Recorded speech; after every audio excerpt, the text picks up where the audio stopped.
Alex Victor Federico, and I was born in September the 10th, 1923 in Detroit, Michigan. I was born during the Depression. We had a lot of financial troubles like everybody else did during the Depression. I never felt I suffered, I was a little unhappy on a few occasions.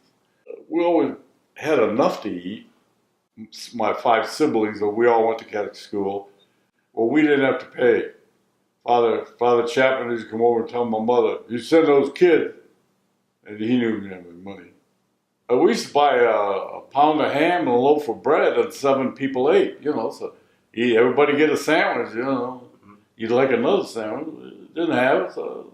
And whenever, things got a little bit better, you bought something a little bit bigger, My great desire when I was young was to buy a car for the family, I always thought of making some money to buy something to eat. We peddled newspapers. We peddled bills for Rose Drug Stores. My brother and I, we did 1,000 of them on Thursday, Friday, and Saturday. We used to bring the money home to my mother all the time because it was always to buy food. It was always a preoccupation, is to get something to eat. We walked to school. School was 7 or 8 blocks away. You walk home for lunch. We never had a lunchroom or nothing like that at school. The most thing that really affected my life was my dad bought a house on a land contract from the house that I was raised in. And so he was paying the guy like $50 a month. Well, as he got down the road there, he wasn't making $10 a week, so he couldn't pay him $50 a month. The landlord come over one day, and he was in politics. So he says he'd give me 50 cents if I peddle these bills. I said, "Oh boy, 50 cents." So I said, "Yeah, I'll go over there." So I go over there, and I'm handing them out on the corner to just pedestrians as people went by. So I decided to cross Grand River and go on the other side.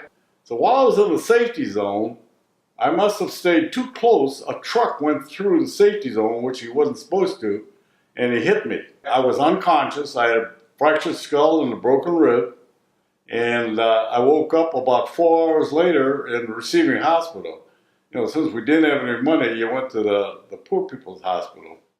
These 3 doctors come and decide, we got to take that metatarsal off. And we better take the toe off while we're at it. I'm 12 years old, and they're discussing these things in front of me. They brought in a man unconscious next to me. And his mother come and sat with him for 3 or 4 days until he died alongside of me. Come to find out, his name was Frank Fitzgerald, and I went to Epiphany School with his son. That was the most traumatic. Shortly thereafter, my mother had a nervous breakdown, probably because of me. And a nun come for 3 months, all during the summer, to take care of us. Sister Finbar of the Little Sisters of the Poor. That was kind of traumatic. World War II come upon us, and work become available. And I was hitchhiking to school every day downtown to Cass Tech. Many a times the same guy would pick me up 2-3 times a week. I was 17. Well, in them days, they allowed you to work in a factory at 17 because they needed people for the war. You couldn't operate a machine, but you could work there. So I heard about this job that was paying 75 cents an hour, working 64 hours a week. So I used to bring home about, I think it was $50.50, and I gave it to my mother. My main objective up until the time I got married was to work and make money. And I never went to a ball game or never went to a football game.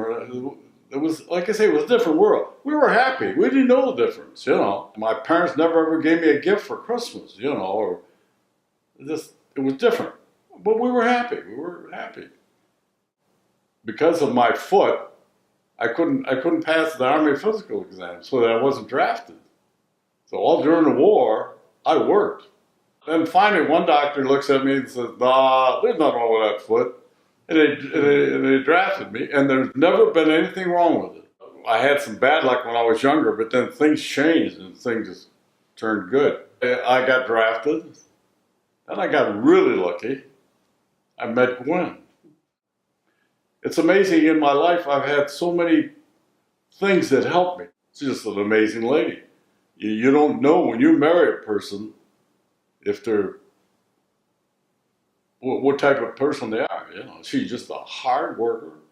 There was this fella Cunningham. He wanted to go to Windsor. He wanted to go to the dances in Windsor.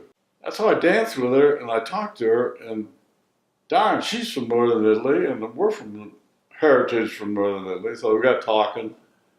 So then we get married. What about how long did you date for before getting married? How long did you know her? Maybe 6 months. Oh wow. Okay. 1 year, Alec. A year? Yes, you met in July, got married next year in September. Although we saw each other for 6 months, I was in the Army, you know, and that's when we got married. When I was still in the Army, we got married at the Kubota Club, which at that time was a hall over a furniture store. The use of halls for weddings was just something that was just starting. Again, coming out of the Depression, if you had a wedding, you had it at your house, you had a few people, stuff like that. This doctor he was kind of a business guy. And he tells my dad, you know, who knew nothing about chemistry, he says, why don't you make bleach? You know, it's simple. You put two powders together like that. Well, my dad says, well, I don't know how to do that. He says, I'll show you how to do it.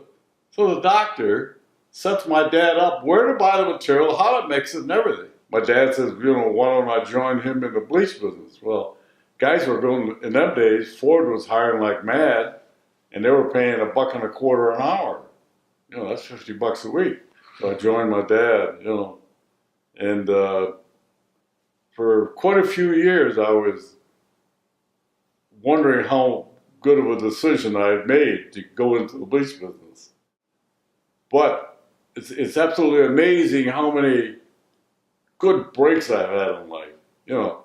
So we're going along, we're in the bleach business, and they started these pools, these little above ground pools. Well, the best thing to use to chlorinate water in those little pools is bleach.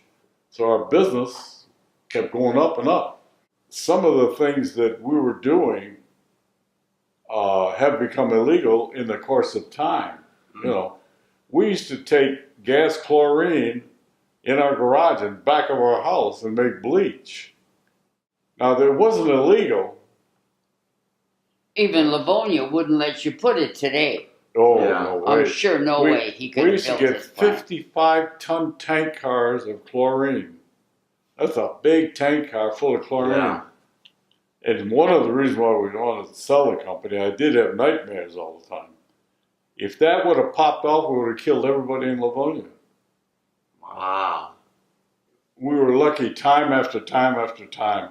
I quit the bleach business because we had sold it. He'd come home at midnight, left at 5 in the morning. Oh, okay. Our talk was always on the phone.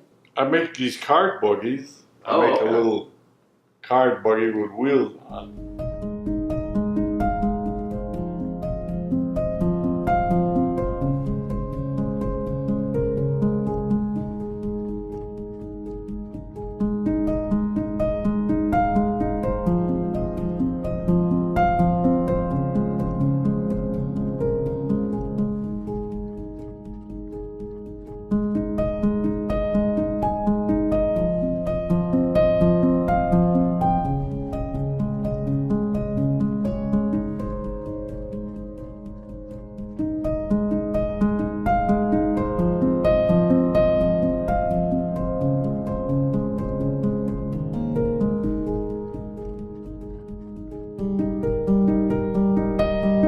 I've sold these all over the United States, but not much in the western United States. I've sold No. a few in Arizona, but I've sold them all None in over. California. Eh? Yeah, none in California. No. Oh yeah, yeah. Maybe they don't play cards. A lot of them in Florida, right?